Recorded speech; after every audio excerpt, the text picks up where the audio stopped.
제1교포 3세이자 거물투자자인 손정희 소프트뱅크 회장이 오늘 청와대에서 문재인 대통령을 접견했습니다. 공교롭게도 일본이 우리를 상대로 발동한 경제보복 조치가 적용된 날인지라서 어떤 대화가 오갈지 세계 관심이 주목됐습니다. 네, 관련 내용 전문가와 함께 짚어보죠. 김대호의 경제읽기, 오늘도 김대호 경제학 박사와 함께합니다. 어서 오십시오. 어서 오십시오.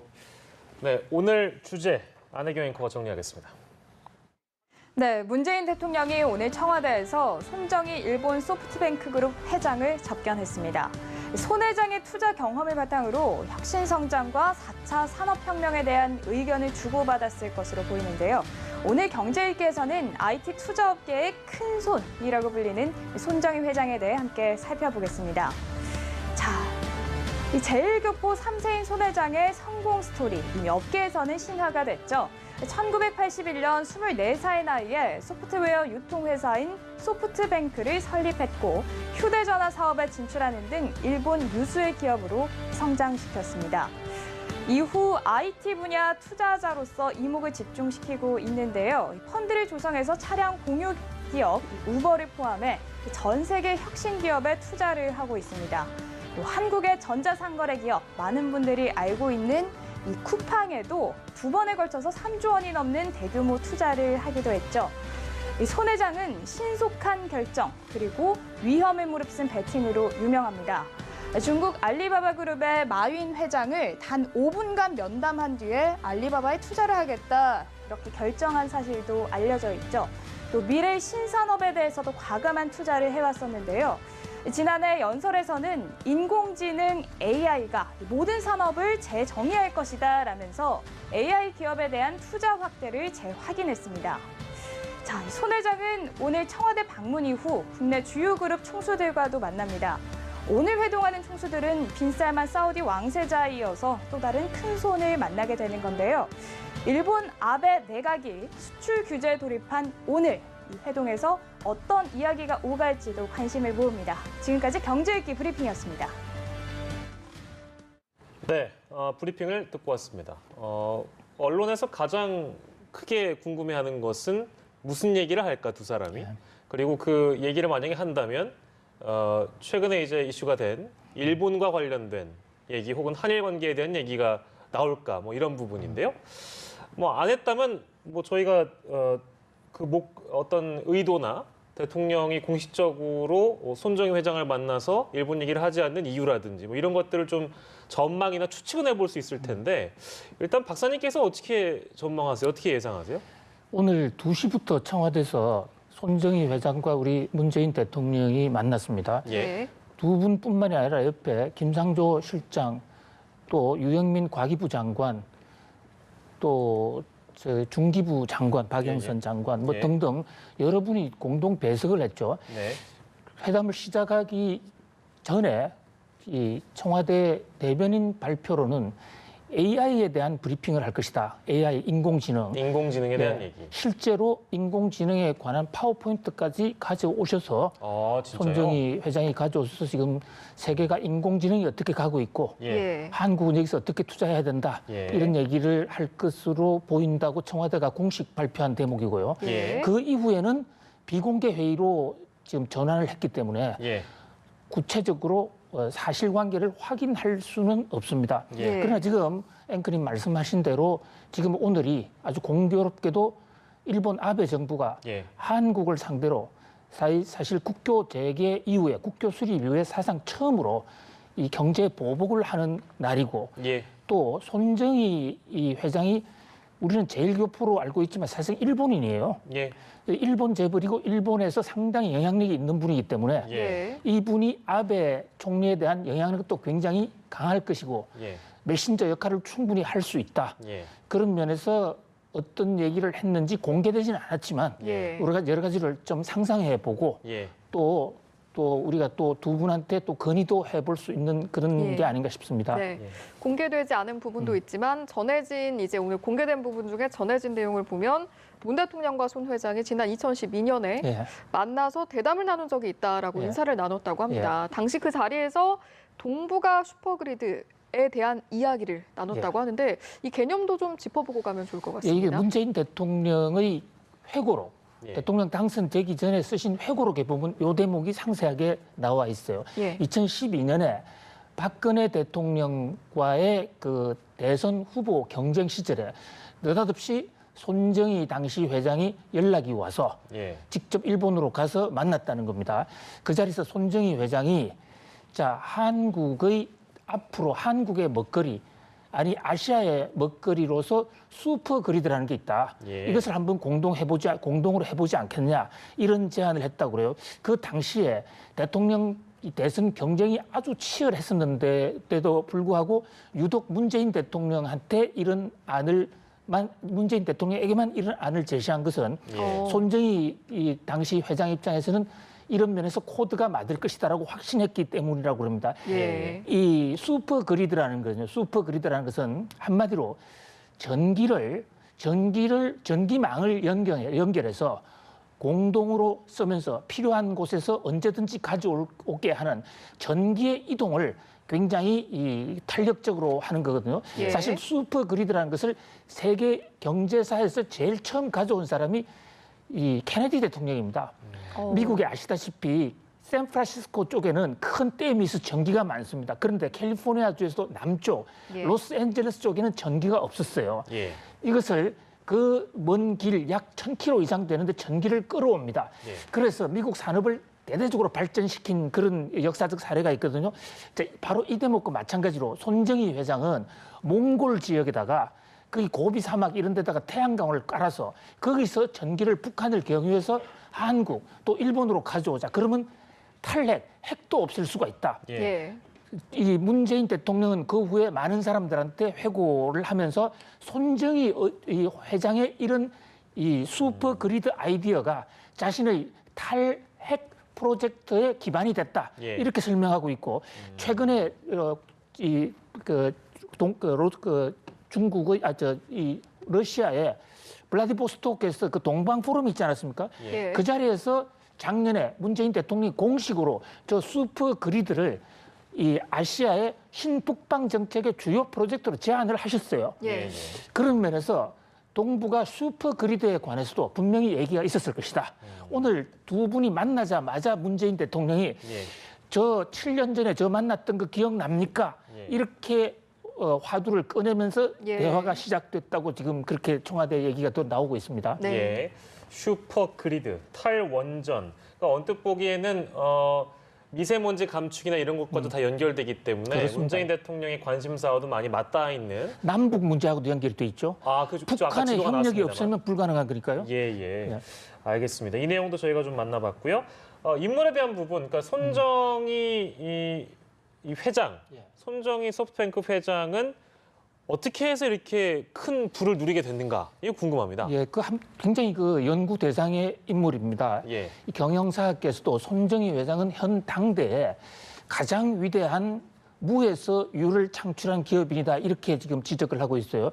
대부분의 우리나라나 세계를 막론하고 이 재벌 총수들이 좀 금수저나 은수저 그런 경향이 있는데 예. 저분은 철저하게 흑수저 아니 수저도 없는 상태에서 출발했다 해도 과언이 아니에요. 예. 자기 할아버지가 대구 사람인데 먹고 살기 어려워서 일본으로 건너가서 광산 탄광을 했습니다. 예. 그리고 자기 아버지는 돼지를 쳤어요. 예. 어릴 때 손정희 회장이 그 돼지 먹이를 나르는 리어카를 타면서 다녔던 세월이 거의 12살, 13살까지 그렇게 살았습니다. 물론 손정희 회장이 15살, 16살 되는 애는 아버지가 사업에 좀 성공을 했습니다마는 예. 뿌리가 하나도 없는 일본에서 철저하게 이 제일동포로서 민족차별, 인종차별까지 받으면서 자라났어요. 예. 그런데 거기서 아주 우연하게 맥도날드 이 일본 지사장을 만나게 됩니다. 예. 거기서 어차피 제일동포 출신은 예. 일본에 출세할 수 없으니까 네. 미국으로 가서 지금 뜨고 있는 실리콘밸리로 한번 가보라. 예. 그래서 UC 버클리, 캘리포니아 대학 버클리 대학으로 유학을 갑니다. 예. 유학을 가는데 거기서 고등학교 과정을 2주 만에 마치고 예. 고등학교 검정고시를 합격해서 버클리를 들어가죠. 버클리 대학 다닐 당시에 이른바 지금의 인공지능의 전신으로 볼 수 있는 통역기, 예. 이 컴퓨터 칩이 들어가 있는 통역기를 만들어서 대학 상에도 돈을 벌어요. 예. 그 돈으로 소프트뱅크라는 회사를 만듭니다. 예. 소프트뱅크 하면 흔히 은행이 아닌가 이렇게 착각하는 분도 있어요. 뱅크라 가지고요. 예, 소프트웨어 뱅크라는 얘기는 소프트웨어를 거래를 하는데 예, 예. 일본에 가서 회사를 만들었죠. 그러면서 1억 엔으로 회사를 창립했는데 네. 그때 빌 게이츠와 담판을 벌여서 이 MS 윈도우 익스플로러를 일본에 가져옵니다. 예. 그래서 돈을 벌기 시작하고 그다음에 일본의 초고속 인터넷망을 가장 먼저 도입을 해서 일본의 국영 기업체 이를테면 KT 같은 회사를 물리치고 일본 최고가 됐고요. 예. 일본에서 지금 가장 큰 브로드밴드 회사죠. 예. 우리로 치면 KT, SK텔레콤 이런 거를 하고 있는 회사입니다. 예, 예. 그리고 최근에는 야후를 샀고 또 미국의 스프린트를 매매를 해서 미국 3대 통신회사의 오너이기도 해요. 아, 예. 그렇습니까? 경제적 능력에서는 또 물론이고 예. 개인 축적한 재산 도 일본 1위, 세계 한 40위 정도 예. 돼요. 근데 특히 이 사람이 존경을 받는 것은 예. 그 많은 회사를 사면서 이 사람 알리바바 최대 주주가 저 사람입니다. 예. 마윈이 아니에요. 오. 마윈이 찾아가서 구글을 해서 저 손정희 씨의 투자 때문에 IPO를 성공하고 돈을 벌게 되거든요. 예. 예. 그런데도 손정희 씨는 투자만 해놓고 마윈한테 경영을 다 맡깁니다. 예. M&A를 숱하게 한 2,000개 정도 했는데 단 한 번도 적대적 M&A, 이른바 기업 사냥꾼을 한 적이 없어요. 후원자로서 도와주고 지금도 예. 100조 원 이상을 지금 투자를 해서 예. 전 세계 스타트업들을 키워내고 있지 않습니까? 예. 그런 면에서 그야말로 마이다스의 손. 저 사람이 만지는 것은 돈이 된다. 예. 그리고 저 사람이 선택하는 사람은 출세한다. 예. 이런 지금 신화가 있는 거예요. 예. 그러니까 지금 손정희 가는 곳에 사람들이 구름같이 몰려들고 있고 예. 오늘도 아마 이제 손정희가 2번씩이나 만났으니까 예. 문재인 대통령도 크게 거부가 되든지 한국 경제를 일으키는데 큰 도움을 받을 것으로 보입니다. 예, 예. 아주 엄청난 평을 해주셨는데 네. 오늘 이제 또 만나게 될 그런 사람들, 인물들이 문재인 대통령뿐만이 아니라 재계 총수들, 주요 네. 그룹 총수들과도 회동을 할 예정이라고 합니다. 말씀해주신 것처럼 좀 거물급 투자자라고 해야 할까요? 그런 면모가 있기 때문에 예. 우리 이제 재계 총수들과는 또 어떤 시너지를 만들어낼 것이냐 이게 궁금해지네요. 그렇습니다. 지금 아마 청와대를 떠나서 지금 우리 재벌 총수님들 만나러 이동하고 있는 중일 것으로 생각돼요. 현재 확인된 사람은 3사람. 그러니까 삼성그룹의 이재용 부회장, 현대차의 정의선 부회장, 그리고 LG의 구광모 회장. 이 세 분이 공통점이 있어요. 공교롭게도 3분이 전부 다 3세 오나들입니다. 예. 3세 오나들이고 경영권을 맡은 지가 그렇게 얼마 되지 않은 그야말로 차세대 우리 경제의 재계의 주자들이라고 할 수가 있죠. 예. 그리고 이 세 사람이 공통적으로 IT와 다 관련이 있는 것이에요. 예. 현대 자동차 같은 경우는 자율차가 지금 필요하고 예. LG전자는 아시다시피 전자회사로서 세계 제1의 회사고 특히 가전 부분에서는요. 예. 삼성은 아시다시피 스마트폰 이런 부분에 세계 제1의 회사지 않습니까? 예. 이 세 분과 공동으로 만난 저 모임은 이재용 부회장이 주선을 했다고 그래요. 예. 이재용 부회장하고 이 손정희 회장은 골프 친구입니다. 예. 예. 특히 손정희 이 회장은 아주 취미가 아주 광적인 골프 매니아예요. 이재용 부회장도 골프를 잘하거든요. 예. 그래서 틈틈이 만나서 골프를 쳤고 2년 전에는 한번 공식적으로 삼성전자를 방문하기도 했죠. 예. 두 회사가 지금 고리가 있습니다. ARM이라는 회사인데요. ARM 예. 혹시 들어보셨는지 모르겠어요. 아니요, 처음 들어봤습니다. 지금 반도체 부분에서 예. 우리 지난번에 예.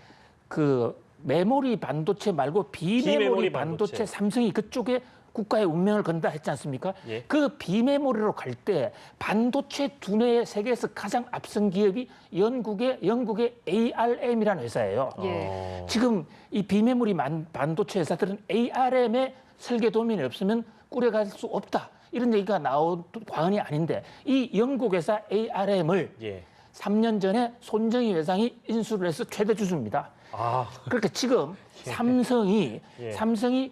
비메모리 반도체로 가는 데서는 손정희 회장하고의 서로 간의 윈윈의 이 협력 굉장히 중요한 것이죠. 예. 손정희 회장 입장에서 또 삼성 없는 자기가 만들어내는 그 두뇌 반도체가 예. 반도체 설계 도면이 삼성으로 가지 않으면 또 삼성 입장에서는 비메모리 쪽에 대규모 투자를 하려고 그러는데 ARM이 꼭 필요한 거죠. 예. 그래서 두 분은 지금 우위 관계를 떠나서라도 삼성전자와 ARM, 특히 삼성전자의 비메모리 반도체 분야에 관한 오늘 중대한 협의가 있을 것으로 보입니다. 예, 그렇군요. 어떤 얘기를 나눌지까지 저희가 기업 총수와의 만남에서 이러이러한 얘기들이 나올 것이다까지 전망을 해봤고요.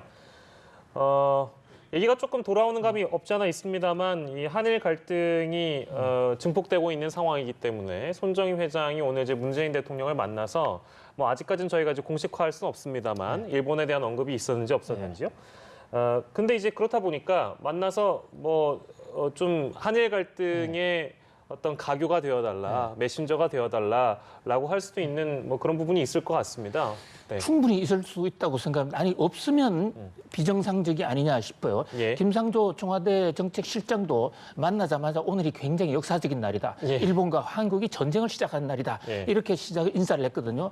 그렇게 되면 손정희 회장은 사실 피는 한국 피면서 지금 일본 경제계를 움직이는 일본 경제계 최대 실세이기 때문에 예. 손정희 회장의 말을 일본 정계가 결코 무시할 수 없는 데다가 손정희 회장이 누구보다도 이 전자산업의 속성을 잘 알고 있어요. 예. 그러면서 자칫 잘못하면 두 나라가 모두 폭망할 수 있는 이런 상황에서 충분히 메신저 역할을 해줄 수 있으리라고 봐요. 예. 사실 이 외교라는 것이 공식적인 외교부를 통한 외교보다도 예. 이런 비선 라인을 통한 예. 인맥을 통한 이 라인이 가장 강력하고 특히 이 경제 문제는 경제인을 통한 이 외교가 가장 강력합니다. 그런 면에서 한번 기대도 해봅니다. 지금 오늘도 일본 내에서도 예. 이 경제 보복을 계속하면 일본의 피해가 많다. 예. 일본 마이니치 신문을 비롯해서 각종 지금 보도가 나오고 있거든요. 예. 그러나 아베 입장에서도 일단 칼을 뺐으니까 예. 그 칼을 다시 집어넣으려면 예. 어떤 명분이 있어야 될 것이란 말입니다. 예. 그런 명분을 서로가 상처받지 않으면서 해야 되는데 예. 현재로서는 일단 사태는 예. 오늘부터 시작해서 간단치 않게 지금 정폭이 되고 있는 것 같습니다만 예. 한번 손정희 회장의 이 중재술에도 한번 기대를 걸어 봅니다. 어떤 그러한 역할들까지 기대 어린 시선이 있어서 저희가 좀 짚어봤습니다. 문재인 대통령과 손정희 소프트뱅크 회장의 만남까지 저희가 짚어봤네요. 오늘 이 시간 김대호 경제학 박사와 함께했습니다. 고맙습니다. 고맙습니다.